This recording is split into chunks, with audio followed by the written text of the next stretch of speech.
அவங்க எல்லாரும் வேற வேற எந்தெந்த கட்சியில இருந்தாலும் கட்சி வேறுபாடு எல்லாத்தையும் தாண்டி இந்த விஜய் அவங்க வீட்டில் ஒருத்தனா வாழ்ந்துட்டு இருக்கிறான்.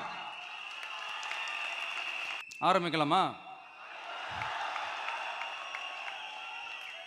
மக்களிடம்னு செல்னு அறிஞர் அண்ணா அவர்கள் சொன்னதை ரொம்ப டீப்பா சின்சியரா அடாப்ட் பண்றதோட மட்டும் இல்லாம நம்மளோட அரசியல்ல அதை செயல்படுத்தணும். அதுதான் முக்கியம். ஏன்னா இப்போ அரசியல் இருக்கிறவங்க அண்ணாவை மறந்துட்டாங்க.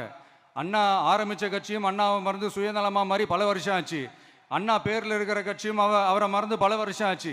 ஆனால் நாம அவரை மறந்துடக்கூடாது. மக்கள்கிட்ட போகணும், மக்களோட மக்களாகவே இருக்கணும், மக்களுக்காகவே இருக்கணும். அதுக்காக நாம் என்ன செய்ய போகிறோம், என்னெல்லாம் செய்ய போகிறோம், அதுக்காக தான் இந்த மீட்டிங். ஆரம்பிக்கலாமா?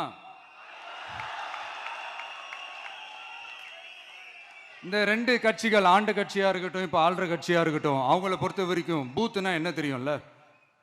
அவங்கள பொறுத்த வரைக்கும் பூத்துனா கள்ள ஓட்டு போடுற இடம். ஆனால் நமக்கு, நம்ம டிவிகேவுக்கு அது ஒரு ஜனநாயக கூடம். அங்கே ஜனநாயகம் திருடுறாம நம்ம பார்த்துக்கணும். ஒவ்வொரு ஓட்டையும் நம்ம பாதுகாக்கணும். எப்படி பாதுகாக்கிறது? ஒவ்வொரு வீட்டில் இருக்கிற ஒவ்வொரு ஓட்டும் நமக்கு தானே ஃபர்ஸ்ட் கன்ஃபார்ம் பண்ணுங்க. எனக்கு தெரிஞ்சு தமிழ்நாட்டில் ஒரு 2.25 கோடி ரேஷன் கார்டுகள் இருக்கும்னு நினைக்கிறேன்.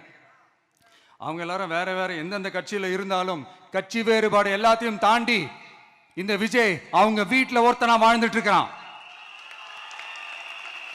அவங்க என்ன அவங்க குடும்பத்தில் ஒருத்தனா பார்த்துக்கிட்டு இருக்கிறாங்க. அதனால இந்த கட்சி கிச்சி எல்லாத்தையும் தாண்டி இந்த விஜய் கூட கூட நிக்கணும்னு முடிவு பண்ணிட்டாங்க. அதனால அப்படி முடிவு பண்ண அவங்கள பாதுகாப்பா பூத்துக்கு கூட்டிட்டு வாங்க. நம்மளோட இந்த விசில் சின்னத்துக்கு ஓட்டு போட வைங்க.